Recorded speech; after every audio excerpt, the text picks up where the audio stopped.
আসসালামু আলাইকুম রহমতুল্লাহি ওবরাকাতু। বিসমিল্লাহ আলহামদুলিল্লাহ ওসসালাতু ওয়াসসালামু আলা রসুলিল্লাহ ওয়ালা আলিহি ওয়াসহাবিহি আজমাইন, আম্মা বাদ। প্রিয় দর্শক শ্রোতা, আপনার প্রত্যেককে স্বাগত জানাচ্ছি দেশ টিভির নিয়মিত আয়োজন ইসলামী জীবন ও জিজ্ঞাসার আজকের পর্বে। আপনাদের সঙ্গে আমি আব্দুল কাহার রয়েছি এবং আমাদের সঙ্গে অতিথি হিসাবে যুক্ত আছেন কিউএস মাল্টিমিডিয়ার সম্মানিত চেয়ারম্যান এবং বাংলাদেশ ইমাম সমিতির সম্মানিত সভাপতি শায়েখ হাফেজ মাওলানা লুৎফর রহমান। আসসালামু আলাইকুম রহমতুল্লাহি ওবরাকাতু।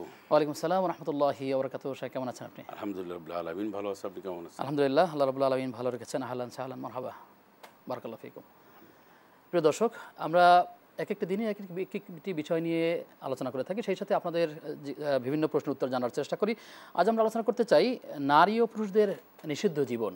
আপনারা জানেন যে আমরা গত কয়েকদিন থেকে দেখেছি বাংলাদেশে নারী বিষয়ক সংস্কার কমিশন তারা যারা যৌনকর্মী তাদেরকে তাদের কর্মকে তাদের মর্যাদা দেওয়ার চেষ্টা করা হচ্ছে এবং তাদের কর্মকে শ্রমিকের মর্যাদা দেওয়ার চেষ্টা করা হচ্ছে। প্রশ্ন হচ্ছে আসলে কর্ম কোনটা আর অপকর্ম কোনটা? এটা যদি আমরা পার্থক্য করতে না পারি তাহলে আমরা কি বুঝলাম কোনটা কর্ম আর কোনটা হচ্ছে অপকর্ম? কর্ম মানুষকে বড় করে তোলে আর অপকর্ম মানুষকে ছোট করে তোলে। কিন্তু আসলে এই যদি অপকর্মকে কেউ কর্ম বলে থাকে তাহলে চোর যে কাজটা করতেছে সেই কাজটা নিঃসন্দেহে একটি কর্ম। আবার যদি ডাকাত, ছিনতাইকারী বা দুর্নীতিবাজ তারা যত কাজগুলো করবে সবগুলো তার দৃষ্টিকোণ থেকে কর্ম। তাহলে কর্ম এবং অপকর্ম কোনো পার্থক্য থাকছে না। কিন্তু ইসলাম আসলে কি বলে, তাদের এই পেশাভিত্তিকে আসলে মর্যাদা দেওয়া উচিত কিনা, তাদের জন্য কর্মসংস্থানের জন্য কী কী করা যেতে পারে, আমরা সেই বিষয়গুলো আজকাল আলোচনা শুনে থাকবো ইনশাআল্লাহ তাআলা। প্রিয় দর্শক, আপনিও চাইলে আমাদের সাথে যুক্ত হতে পারবেন। দেশ টিভি ইসলামিক শো ফেসবুক পেজের কমেন্টে বাংলায় সংক্ষেপে যে কোনো প্রশ্ন আমাদেরকে জানালে আমরা প্রশ্নের সরাসরি সমাধান জানবার চেষ্টা করব ইনশাআল্লাহ তাআলা। শেখ, আপনি যেমনটি শুনলেন যে নারী এবং পুরুষদের নিষিদ্ধ জীবনের কথা, বাংলাদেশে এটা নিয়ে তৎপর রয়েছে এবং ইতিমধ্যে আমরা দেখেছি যে প্রধান উপদেষ্টার সাথে দেখাও করে তারা একটা স্বীকৃতি নেওয়ার চেষ্টা করছে। প্রশ্ন হচ্ছে এই কর্ম এবং অপকর্ম আসলে ইসলামের ব্যাপারে কী বলে? বিসমিল্লাহির রহমানির রহিম, নাহমাদুহু ওয়া সাল্লি আলা রাসূলিল কারীম, আম্মা বাদ। ঠিকই বলেছেন আপনি যে নারী বিষয়ক সংস্কার কমিশনে একটি 51 মানে 51টি তারা সুপারিশ করেছে।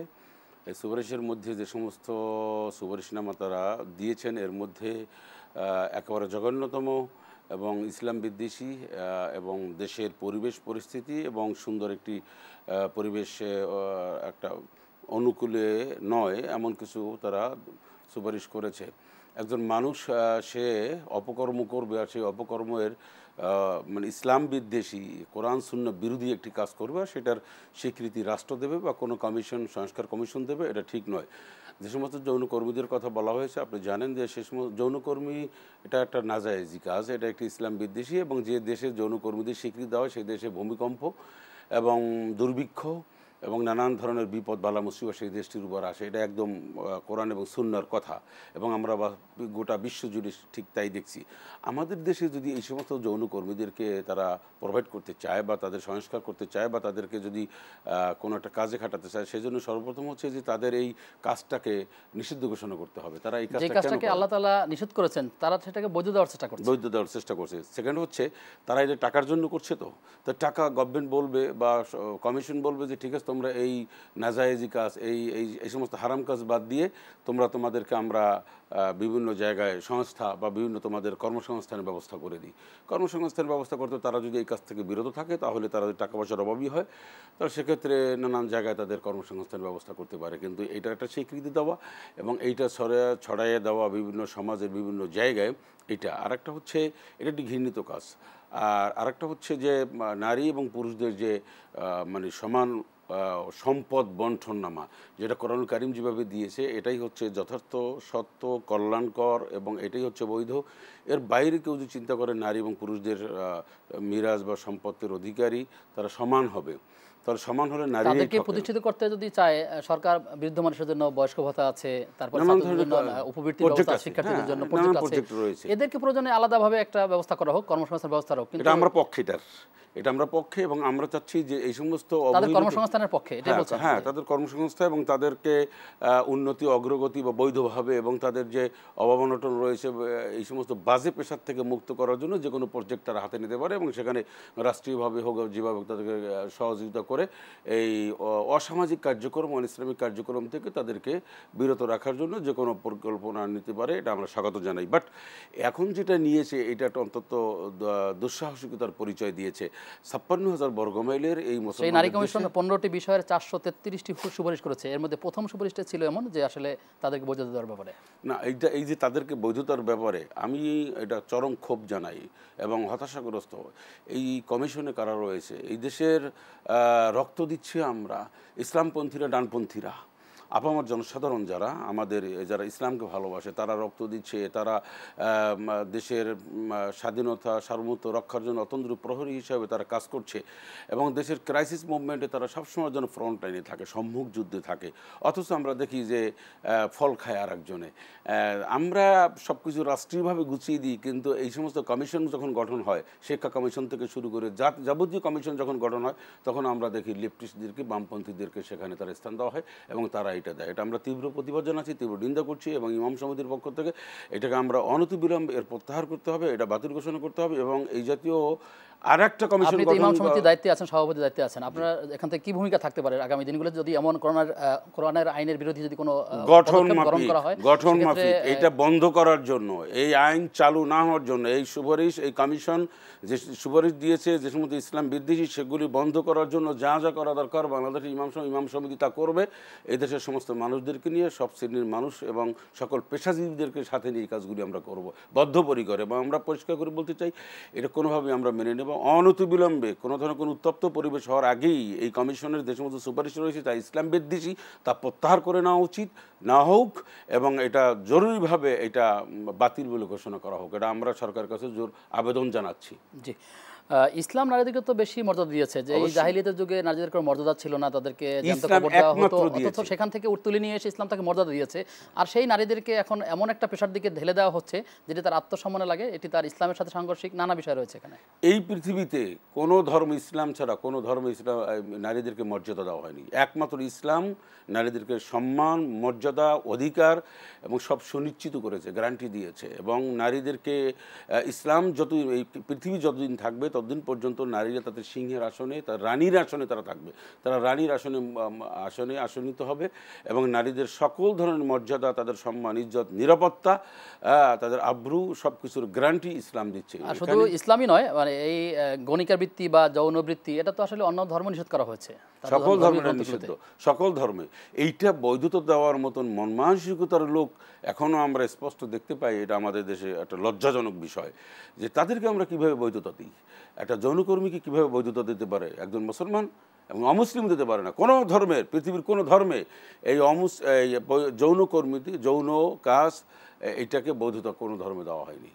ইসলাম অবৈধভাবে, এইটা ইসলাম কিভাবে এটাকে অবৈধভাবে, আমরা আমাদের আয়োজন থেকে এবং এদের প্রতিবাদ করছি। আল্লাহ তাআলা আমাদের সবাইকে এই বিষয়গুলো বোঝার তৌফিক দান করুন। সেটা একটি বিষয় যদি আপনি আমাদেরকে বলেন যে প্রাপ্তবয়স্ক নারী এবং পুরুষের নির্জনে অবস্থান সম্পর্কে ইসলামের নির্দেশনা কি? না, এটা তো এই জন্যই তো পর্দার আয়াত নাজিল করেছেন। নির্জন তো অনেক দূরের বিষয়, দেখার ফার্স্ট দর্শনে, মানে লুকিনে ইসলাম বলেছে কুল্লিল মুমিনিনা ইয়াগুদ্দু মিন আবসারিহিম ওয়া কুল্লিল মুমিনাতি ইয়াগুদ্দুনা মিন আবসারিহিম। পুরুষদেরকে আগে নির্দেশ দিয়েছে, আগে পুরুষদেরকে নির্দেশ করেছে, তুমি একজন পরনারী থেকে তুমি যখনই তাকাবে, দেখার সাথে সাথে তোমার চক্ষুকে নিম্নগামী করবে।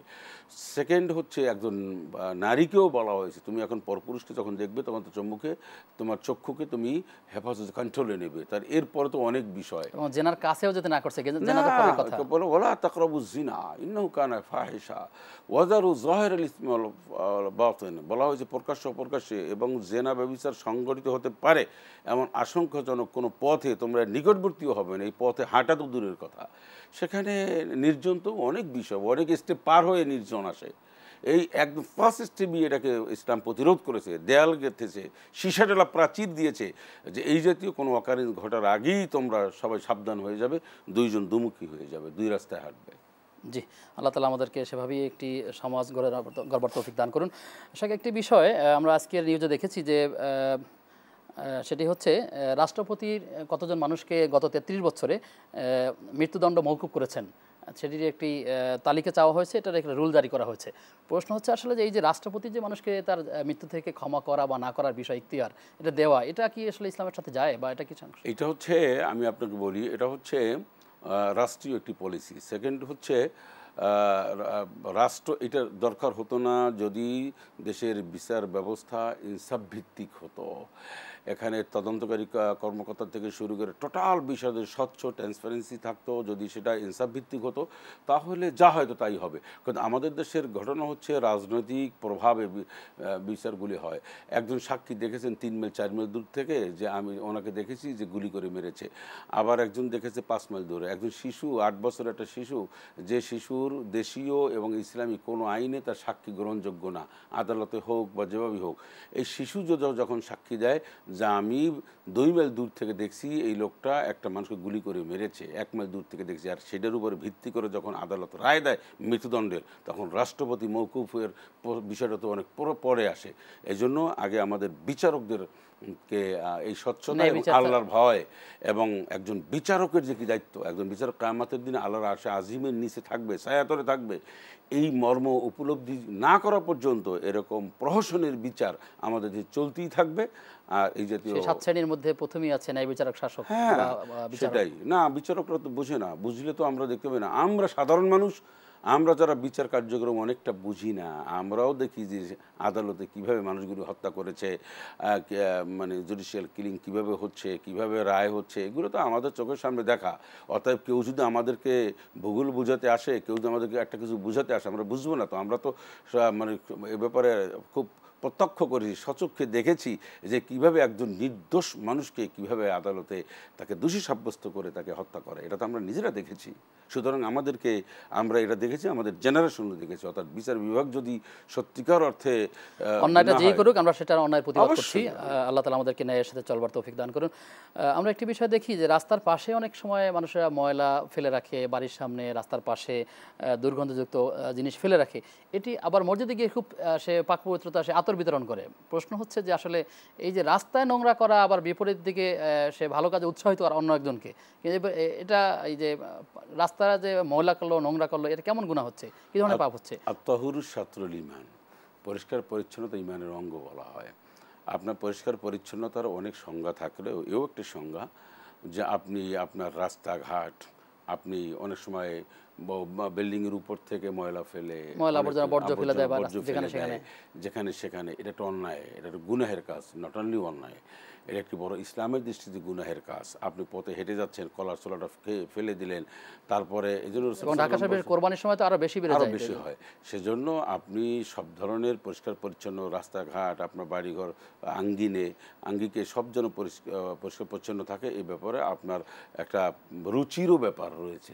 এখন রুচির যদি বিপর্যয় ঘটে তাহলে এমনটাই তো হবে। আপনি একজন নামাজি, একজন ভালো আতর বিলানো মানুষ, সে সর্বদা আতর বিলাবে সব জায়গায়। সেই রাস্তাঘাটে ময়লা আবর্জনা বাড়ির সামনের দিকে রেখে মানুষকে আতর বিলাইলে সেটা আসলে সেটা সামঞ্জস্যপূর্ণ নয়। এই উদাহরণটার মানে হচ্ছে যে আসলে সমাজে অনেক মানুষ ভালো কাজ করে, কিন্তু খারাপ কাজ যদি বাধা প্রদান না করে তাহলে সেই ভালো কাজটি তো আসলে, আমি ওটাই বোঝাতে চাচ্ছি যে আমি বুঝছি যে আপনি রূপকর্তা। আতর বলতে এখানে আমরা মানুষকে বক্তব্য দিচ্ছে, মানুষকে ভালো কাজ করছে কিন্তু খারাপটা বন্ধ করছে না, এটা না। বরং খারাপটা যদি আমরা বন্ধ করতে পারি তা ভালোটা অটোমেটিকলি চালু হবে সমাজে। এই জন্য সর্বপ্রথম খারাপ অনৈসলামিক কার্যক্রম, দূষিত এবং দেশদ্রোহী, দেশবিরোধী সমাজের, তার মানে হচ্ছে আল আমরু বিল মারুফ আর নাহি আনিল মুনকার, সৎ কাজের আদেশ দিবে, সেই সাথে ভালো কাজগুলো, নিষিদ্ধ কাজ, যে অন্যায় কাজগুলোকে আবার পরিহার করতে হবে এবং বাধা দিতে হবে। তাহলেই একটা পরিপূর্ণ সমাজ গড়ে উঠবে ইনশাআল্লাহ তাআলা। আপনার কাছে আবার আসবো বিরতির পর ইনশাআল্লাহ তাআলা। প্রিয় দর্শক, আপনারা দেখছেন ইসলামী জীবন ও জিজ্ঞাসা। সময় হচ্ছে একটা বিরতির, ফিরছি কিছুক্ষণ পর, সাথে থাকুন।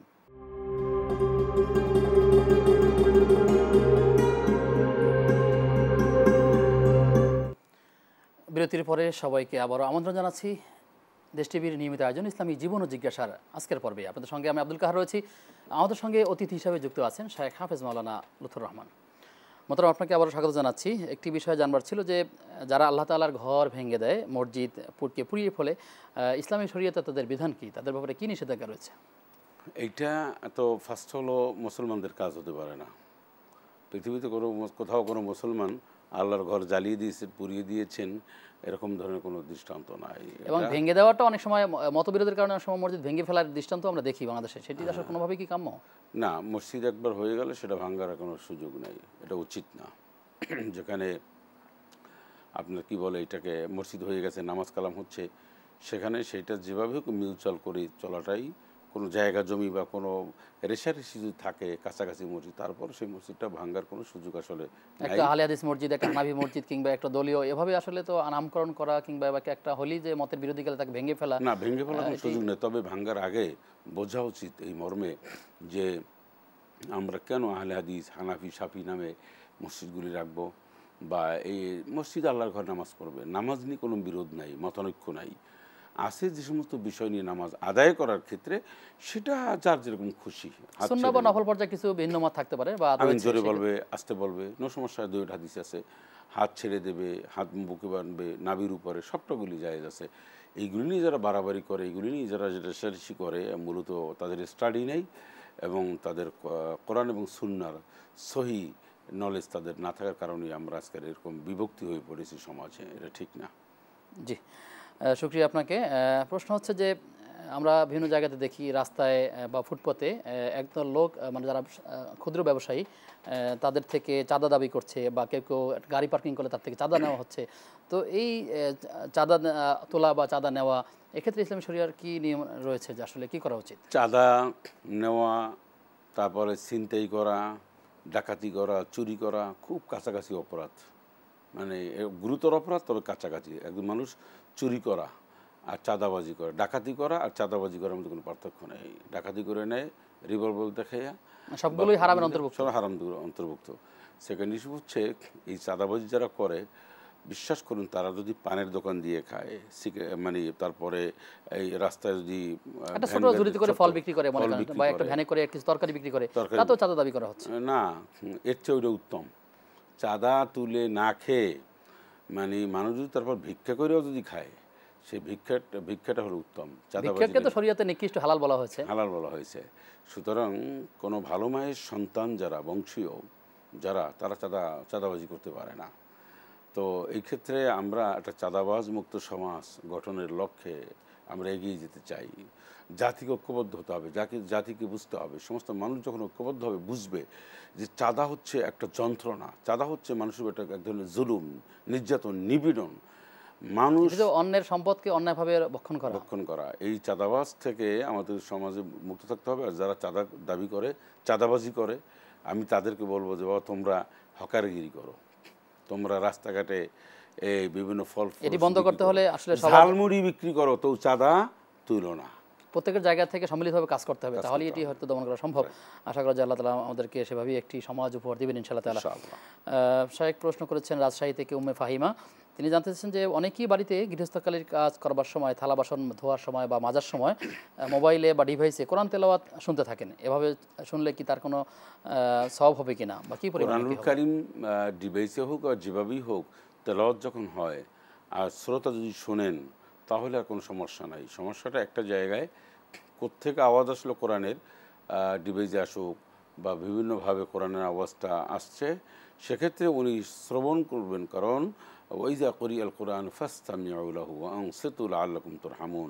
কোরআন যখন তোমাদের সামনে তেলাওয়াত করবে, কোরআনের আওয়াজ যখন শুনতে পাবে, তখন তোমরা চুপ থাকবে এবং শ্রবণ করবে। তাহলে অমনোযোগী বা বেখেয়ালি হলে তো তাহলে বন্ধ করে দিবে। বন্ধ করে নেওয়াই ভালো, বন্ধ করে নেওয়াই ভালো। অনেক সময় আছে মানুষ কাজকর্ম করে আর তার কানটা ওদিকে থাকে, এটাও হতে পারে। অনেক মানুষের অনেক অভ্যাস আছে যে সেটা কাজ করতেছে কিন্তু কোরআন শুনতেছে, তার ভালো লাগতেছে, কোরআনের দিকে তার দৃষ্টি আছে, মন আছে, আকর্ষণ আছে, এটা সমস্যা নাই। একদম কোরআন এরকম পড়লে যে এরকম হাত পা গুটিয়ে যে শুনতে হবে, বিষয়টা এমন না। আমি অনেক সময় অনেক কিছু দেখলাম, বা আমি একটা খাচ্ছি আর কোরআন কারীম তেলাওয়াত শুনছি, আমার আকর্ষণ ওখানে রয়েছে, দৃষ্টি রয়েছে, মনোযোগ দিয়ে শুনতে, মনোযোগ আছে, সেটা সওয়াব পাবেন ইনশাআল্লাহ। হ্যাঁ, সওয়াব পাবেন। জি, আশা করছি আমাদের বোন তার প্রশ্নের জবাব পেয়েছেন। একটি প্রশ্ন হচ্ছে যে বিনা ওযুতে আজান দেওয়া যাবে কিনা? বিনা ওযুতে আজান দেওয়া যাবে, পাক পবিত্র থাকলেই আজান দেওয়া যাবে। তবে আজান একটি ফজিলতপূর্ণ কাজ। মসজিদে যদি যেতে হয়, মসজিদে ঢুকতে হয়, তা সে সমস্ত ক্ষেত্রে উজু করে নেওয়াটাই হচ্ছে সুন্নাহ, বা এটাই হচ্ছে একটি সুন্দর কাজ। তবে নাজায়েজ না, এটা মনে রাখতে হবে, হারাম না, নিষেধ না। জি, আমাদের বিষয়ের সাথে রিলেটেড প্রশ্ন করেছেন যে যারা সাধারণত দেহ ব্যবসা করেন, কিংবা এরকম যারা যৌনবৃত্তি করেন তাদেরকে যদি কেউ চিন্তা করেন যে কোনো একজন নারীকে তিনি বিবাহ করার মাধ্যমে আবদ্ধ করে নেবেন এবং তার এই পথ থেকে ফিরিয়ে নিয়ে তিনি থেকে বধূ করে নেবেন, সেটি করলে কীরকম সব পাওয়া যাবে এবং এটি কীভাবে দেখে আমাদের সমাজ ব্যবস্থা কীভাবে দেখবে তাকে? না, সমাজ কী দেখলো তা দেখা আমার বিষয় না। বিষয়টা হচ্ছে আমি ইসলাম সম্মত কাজটা আমি করলাম কিনা। কেউ যদি মনে করেন যে একজন যৌনকর্মীকে আমি বিবাহ করলে সে এই খারাপ কাজ থেকে, গর্হিত কাজ থেকে সে বিরত থাকবে, এই নিশ্চয়তা যদি দুই দিক থেকে পাওয়া যায় এবং নারী যদি মনে করে যে না আমি তাকে খাবার দাবার সব কিছু ম্যানেজ করতে পারবো, এমন নিশ্চয়তা থাকলে বিবাহ করলে, আর এইরকম তো মানে বাজে কাজ থেকে সে যদি বিরত থাকে, গর্হিত কাজ থেকে বিরত থাকে, তাহলে ভালো কাজ, খুব ভালো, অসুবিধা নেই তো এখানে কোনো কিছু। বিবাহ তুই করবে, কারণ এই নারীর দরকার ছিল একটা সাপোর্ট পাওয়া কিংবা তাকে না। অনেকেই কিন্তু আপনি জানেন যে সাপোর্ট না থাকার কারণে অর্থনৈতিক সমস্যা, বিভিন্ন ধরনের কোনো পারিবারিক সমস্যার কারণে নানান দিকে ডাইভার্ট হচ্ছে কষ্ট ক্লেশের মাধ্যমে। এগুলি যদি কেউ বুঝে এটাকে ব্যাক করাতে পারে তাদের ভালো, একটা মহান কাজ, মোস্ট ওয়েলকাম। ইসলাম ভালোই অ্যাপ্রিসিয়েট করে এই কাজগুলিকে যদি সঠিকভাবে হয়, উভয় নিয়ত যদি সহি থাকে। জি জি, আল্লাহ তাআলা এই ভাইদের ভালো করার চিন্তা করেছেন। আল্লাহ তাআলাকে এরকম আরও যারা আছেন তাদেরকে প্রতিষ্ঠিত করাইটাই হচ্ছে এই সমাজের আহ্বান এবং চাহিদা। আল্লাহ তাআলা এভাবেই এগিয়ে যাওয়ার তৌফিক দান করুন। শেখ, আমরা খুব শেষের দিকে চলে এসেছি, আপনি খুব ছোট্ট করে যে উত্তরটা দেন।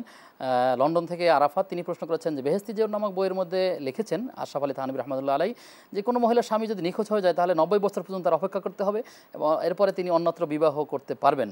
আসলে তার এই দাবি কি সঠিক বা এই শরীয়তের ভিত্তি কি? তিনি একটা হাদিসের কথা বলেছেন, ইমাম বুখারী রহমতুল্লাহ বলেছেন 1 বছর অপেক্ষা করবেন, এক্ষেত্রে 90 বছর নয়। আসলে যদি আপনি বিষয়টা বলেন। না, ওই যে আপনার বেহেশতি জোর মকসুদুল মুমিন যে সমস্ত মাসলা মাসাইল রয়েছে সেগুলো সব অথেন্টিক না। হাদিস শরীফের মধ্যে আসছে একজন নারী কীভাবে 90 বছর তো সে বাঁচবেই না, এটা কোন ধরনের একটা? ইসলাম হচ্ছে একটা যুক্তি, একটি সুন্দর, যে আল্লাহ পাক কারোর উপর কোনো বোঝা চাপিয়ে দেয়নি। লা ইউকাল্লিফুল্লাহু নাফসান ইল্লা উসাহা, এমন কোনো বোঝা দেয়নি যেটা মানতে একজন কোমরটা বাঁকা হয়ে যায়। সুতরাং স্বামী যদি নিখোঁজ হয় তাহলে সে, কিন্তু এরকম যুক্তি বা মাসালা আসলে গ্রহণযোগ্য না, রাইট। এবং এক্ষেত্রে তিনি বুখারীর একটা হাদিস কথা বলেছেন 5292 নম্বর হাদিস, সেখানে 1 বছর অপেক্ষা করে তিনি চাইলে আলাদা হতে পারবেন বা তিনি বিবাহ বন্ধনে আবদ্ধ হতে পারবেন, সেই কথার ইঙ্গিত করেছেন। প্রিন্টিং মিস্টেক বলে এগুলো তাই হয়েছে। আর মানুষের শোনা বলা এগুলি আজগুবি, ওই 1 থেকে 90 চলে গেছে, 9 থেকে 90 যায়, যেভাবে আমাদের দেশে অনেক কিছু ঘটনা ঘটে। আপনাকে থেকে বিদায় নিতে হবে, আমরা খুব অনুষ্ঠান শেষের দিকে চলে আসছি, একেবারে সময় নেই। অনেকগুলো প্রশ্ন উত্তর আপনার মাধ্যমে জেনেছি, আপনাকে ধন্যবাদ জানাই। আপনার থেকে বিদায় নিচ্ছি। জাযাকাল্লাহু খাইরান। বারাকাল্লাহু ফিকুম। প্রিয় দর্শক, এতক্ষণ আপনারা দেখছিলেন দেশ টিভির নিয়মিত আয়োজন ইসলামী জীবন ও জিজ্ঞাসার আজকের পর্ব। আমরা আলোচনা করছিলাম নারী এবং পুরুষদের নিষিদ্ধ একটা জীবনের কথা। আল্লাহ তাআলার কাছে আমরা দোয়া করি আল্লাহ তাআলা সুন্দর একটি সমাজ ব্যবস্থার মধ্যে এমন দিক আমাদের নারী বোনদের যেন অপমানিত হতে না হয়, ঘৃণিত হতে না হয়, লজ্জিত না হয়। তাদের জন্য তাদের পেশায় নিযুক্ত করা উচিত, তার জন্য কর্মসংস্থানের ব্যবস্থা করা উচিত। তা কখনোই তাদেরকে যৌনকর্মীকে কর্ম হিসাবে স্বীকৃতি দেওয়া এটি রাষ্ট্রের জন্য ভুল হবে এবং এটি কোরআন এবং হাদিসের বিপরীত নির্দেশনা হবে। আল্লাহ তাআলা আমাদেরকে কোরআন এবং বুঝার তৌফিক দান করুন। আজ এ পর্যন্তই, আগামী অনুষ্ঠান দেখবার আমন্ত্রণ জানিয়ে আজকের মতো বিদায় নিচ্ছি। আসসালামু আলাইকুম ওয়া রাহমাতুল্লাহি ওয়া বারাকাতুহু।